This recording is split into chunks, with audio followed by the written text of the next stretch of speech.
Our reading today is from our ancestor and friend, Walt Whitman. Everybody knows Walt Whitman? Jersey's finest, maybe. Other than Bruce.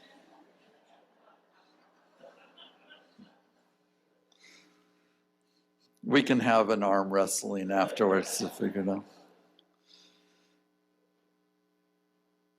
This is what you shall do.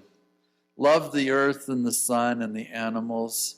Despise riches. Give alms to everyone that asks. Stand up for the stupid and crazy. Devote your income and labor to others. Hate tyrants. Argue not concerning God. Have patience and indulgence toward the people. Take off your hat to nothing known or unknown, to any man or number of men. Go freely with powerful, uneducated persons, and with the young and with the mother of families. Read these leaves in the open air every season of every year of your life. Re-examine all you've been told at school or at church or in any book. Dismiss whatever insults your own soul, and your very flesh shall be a great poem, and have the richest fluency not only in its words, but in the silent lines of its lips and face, and between the lashes of your eyes, and in every motion and joint of your body.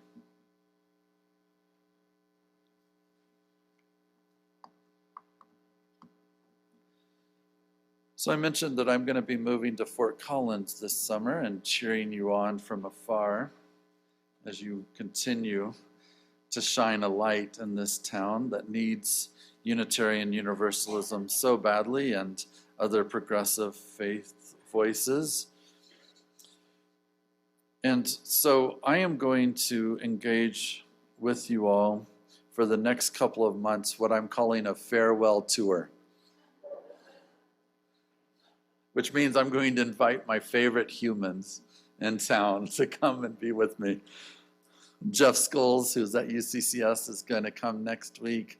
Kevin Landis, who wrote a book recently on the public theater, is going to be with me in a couple of weeks. Christy Milligan from Westside Cares. Sam Stevenson, our joint friend, our mutual friend, who heads up Converge. But today, as you know, we begin with Richard Skorman. Moved to Colorado Springs to attend Colorado College in 1970. His senior year in 75, he worked at the Granite Harp bookstore. When they closed down and he opened up Poor Richard's used paperbacks at 519 North Tejon. 2 years later, in 1977, I believe that was the year Saturday Night Fever came out, just for some perspective. He moved his books down to Poor Richard's current location and then opened up Poor Richard's Feed and Read, the first bookstore, cafe, and espresso bar. Richard separated the books in '82 and operated Poor Richard's Bookstore Cinema, first in the country until Kimball Bales, now of blessed memory, purchased it in 1992 and moved it to the Peak Theater in '94. In 1995, Richard and his wife and business partner, Patricia Cedar, opened up Little Richard's Toy Store in the old theater space and moved the bookstore to another storefront next door, where it's located today. Patricia has her PhD in clinical psychology, master in community arts management, and was working with at-risk kids in Harlem before she moved to the Springs in '90. And was instrumental in starting Little Richard's Toy Store in 1995. Instrumental in building the back patio, rebuilding the front of the building, designing, creating Rico's Cafe and Wine Bar. Who is grateful for Rico's Cafe and Wine Bar? Yeah. She has been the books and gifts and toy store manager and our COO since. Little Richard's Toy Store, and this is good for your trivial pursuit here. The Little Richard's Toy Store is the only toy store in the country with a liquor license.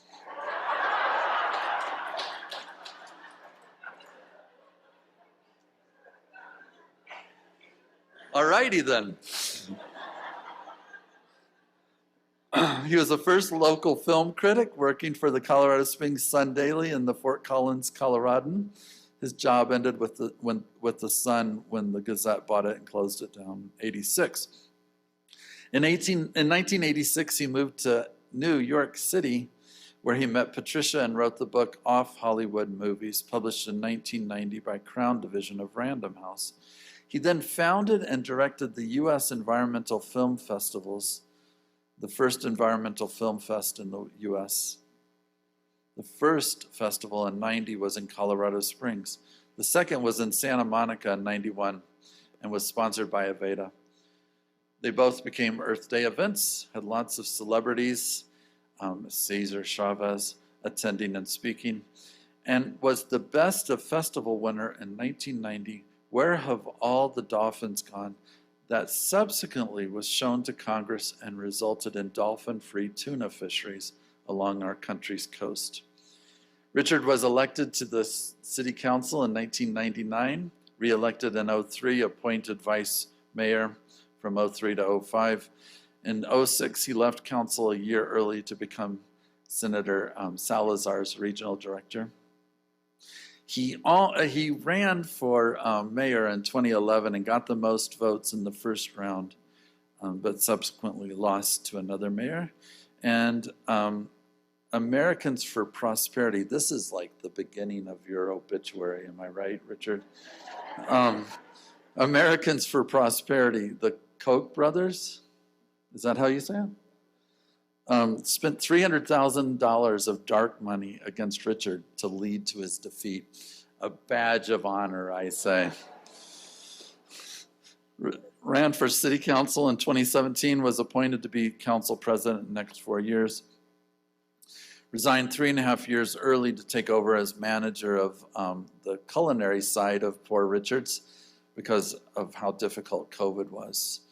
And another bookstore moved a couple of blocks away. You can see him in his apron back making pizzas sometimes over there. Richard also became the conversation finance director for the Colorado Trust for Public Land, helped lead many land protection efforts, including being the co-director of the First Three Tops campaign. He also proud to be a founder of Citizens Project, became a city park board and Tops working committee member, and was on the national board of the Gill Foundation. It's beautiful. The Gay and Lesbian Fund for Colorado. So Ebenezer Baptist, a great place. They should be very happy to have Biden this morning. But I am so happy to have Richard Skorman and to introduce him to you all.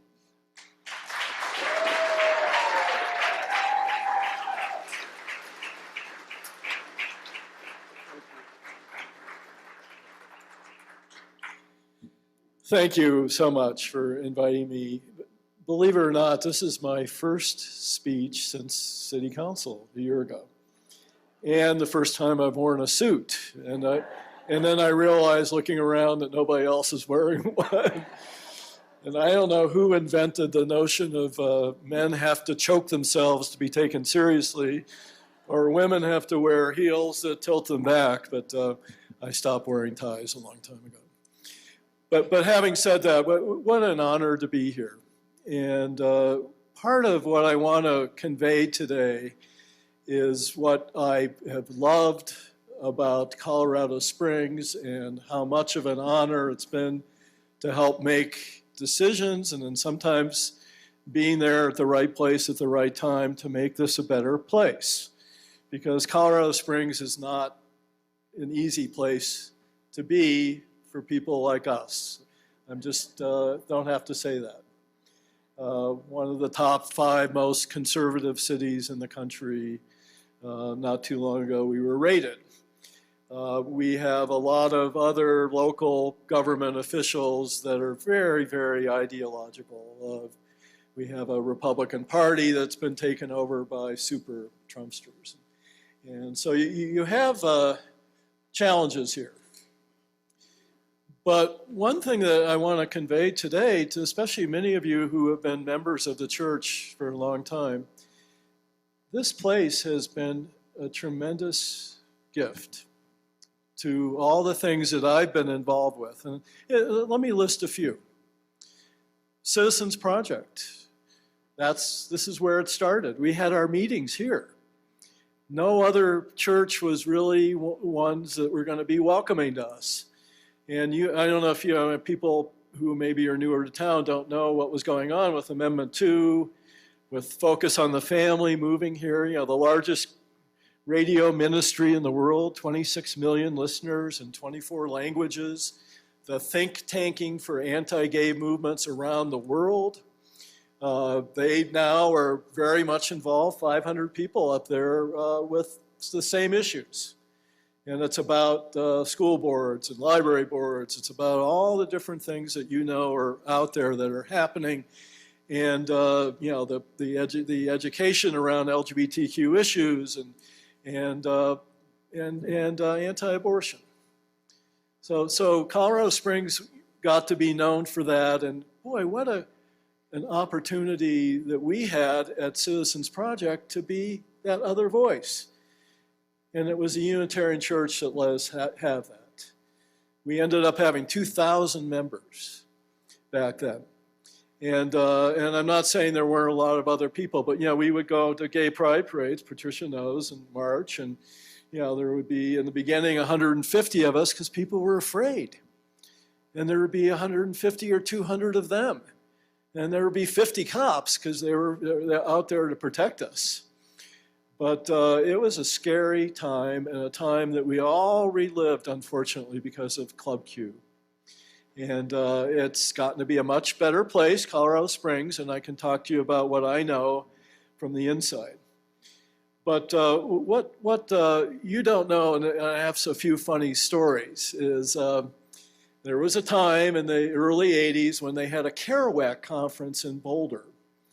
And beat poets were up there, and I luckily called up this guy named Allen Ginsberg. He answered the phone, and he said, yeah, I can get a few of us down to Colorado Springs. Where did they come? Here. We had William Burroughs here. We had Lawrence Ferlinghetti here. We had, by the way, we had Cesar Chavez here. Cesar, I offered him Poor Richards, the Colorado College for the Environmental Film Fest. No, I want to be at the church. And so we had Burroughs, who, he loved marijuana.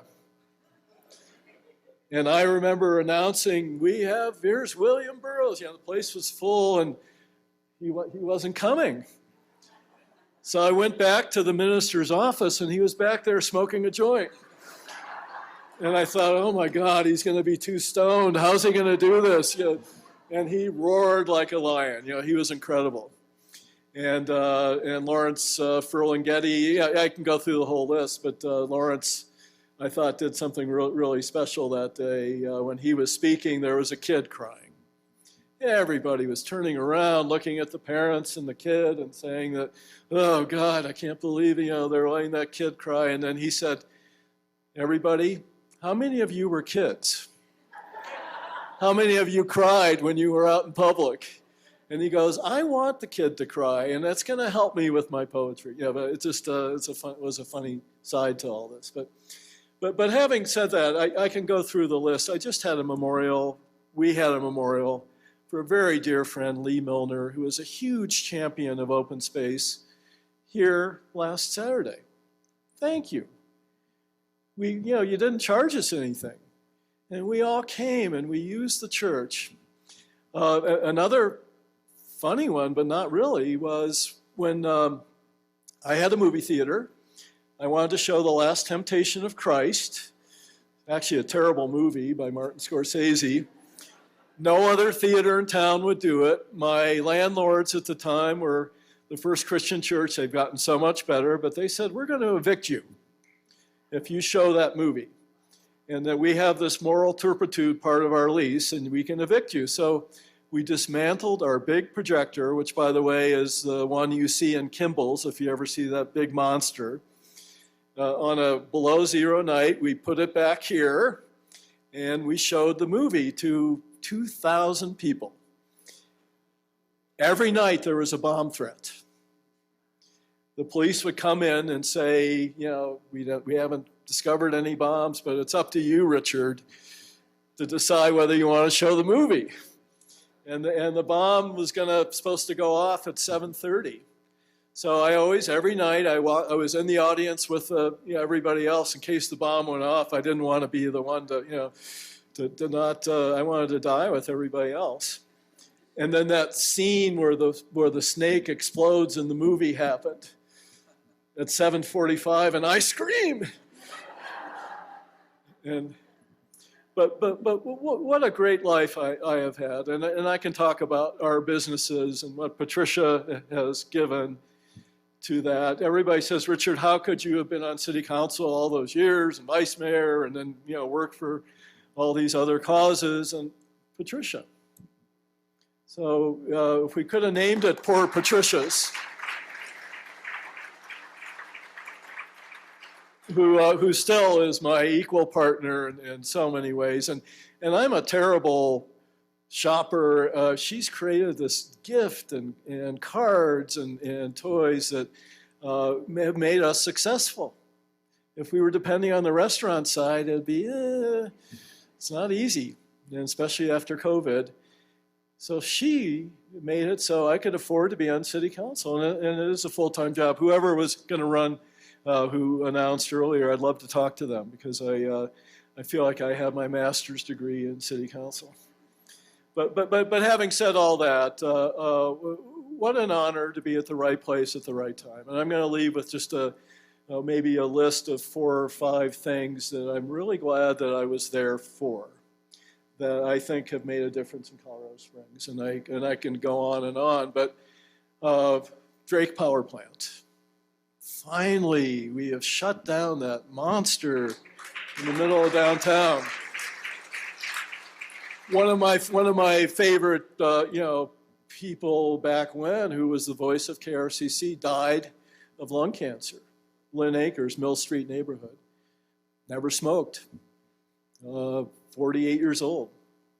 And I can just go through the list of what that monster has done and hurt for the city. Also, when you're on council, you have the ability to open doors and help people. And I say we because there were many, many church members from this building. We brought 2,000 people up from the Gulf Coast during Hurricane Katrina.